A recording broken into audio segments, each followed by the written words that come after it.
اب ہے جوش منی یا ہیجان منی جو غلط انداز سے اخراج پر مجبور کرے. اللہ تعالیٰ نے عورت اور مرد کے اندر جو جذبات رکھے ہیں، اشتہا جس کو بولتے ہیں، جنسی خواہش جس کی انتہا پر پانی کا اخراج ہوتا ہے، مرد اور عورت دونوں میں.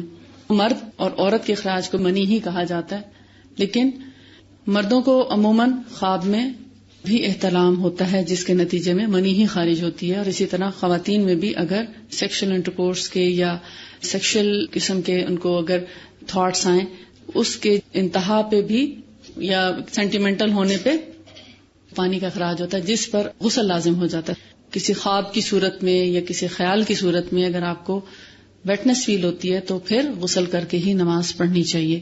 عورتوں میں کم لیکن مردوں میں زیادہ پایا جاتا ہے، لیکن کبھی کبھار عورتوں میں بھی یعنی بہت کم ہوتا ہے، لیکن کچھ خواتین میں بھی یہ زیادہ ہو سکتا ہے. یہ ایک ایسا جذبہ ہے جو فطرت نے رکھا ہے ہر انسان کے اندر، مگر اس کو صحیح ڈائریکشن نہیں ملتی. ہمارے معاشرے میں بھی اب پاسبلٹیز کم ہو گئی ہیں کیونکہ ہم وقت پہ شادی نہیں کرتے. بیٹوں کی شادی ہم اس لیے نہیں کرتے کہ اب وہ پڑھیں گے، پڑھ کے جب کمانا شروع کریں گے پھر اتنا کما لیں گے کہ اپنی شادی کے اخراجات اپنا گھر چلا سکیں، تو پھر ان کی شادی کی جاتی. اتنے میں وہ آدھے بوڑھے ہو چکے ہوتے ہیں. وہ 30 سے 35 سال کی عمر میں اب شادیاں ہو رہی ہیں موسٹلی. جب 30 سے 35 سال کی عمر میں شادی ہوگی تو باقی زندگی کتنی ہے انسان کی؟ یعنی گویا آدھی سے زیادہ عمر اس نے کمار پنے میں گزار دی. اب وہ کمار پنے میں جب گزارتا ہے ایک مرد اپنی زندگی تو کیا ہوتا ہے؟ جوش منی جو ایک بلوغت کے ساتھ ایک چیز شروع ہو گئی ہے اس کا یا تو ویسٹ ہوتی رہے گی. اب اس ویسٹ ہونے سے بھی مردوں میں بہت سے خواتین میں بھی پرابلمز آ جاتے ہیں.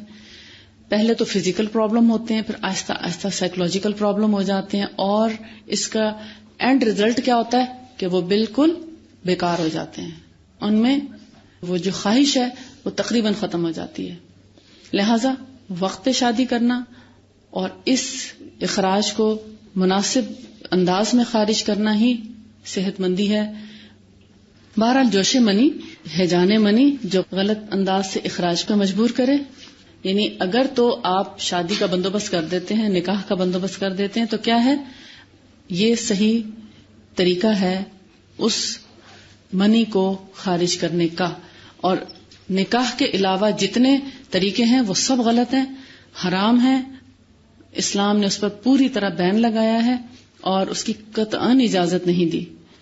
ہاں خواب میں اگر ہو جاتا ہے اس پہ انسان کا کنٹرول نہیں ہے، لیکن اگر آپ کے دن بھر کے خیالات پاکیزہ ہیں تو خواب میں بھی نہیں آتا. لیکن اگر دن میں دماغ اسی طرف گھومتا رہے تب آپ کو ایسی چیزیں خواب میں آتی ہیں. اگر آپ کا دھیان اللہ کی طرف ہے، اپنی ذمہ داریاں ادا کرنے کی طرف ہے، تو بعض اوقات ایک سال بھی گزر جاتا ہے اس طرف خیال نہیں آتا. لیکن کچھ لوگوں کے اندر قدرتی طور پر ان جذبات کا غلبہ ہوتا ہے تو ایسے لوگوں کی شادی جلدی کر دینی چاہیے.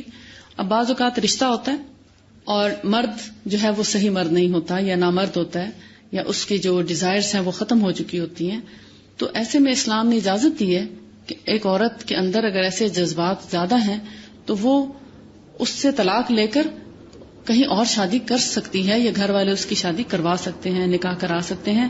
ابن القیم الجوزی کہہ رہے ہیں کہ جوش منی اور ہیجان منی جو غلط انداز پر مجبور کرتی ہے اس سے معاشرے میں زنا، فساد، قتل و غارت بڑھ جاتی ہے.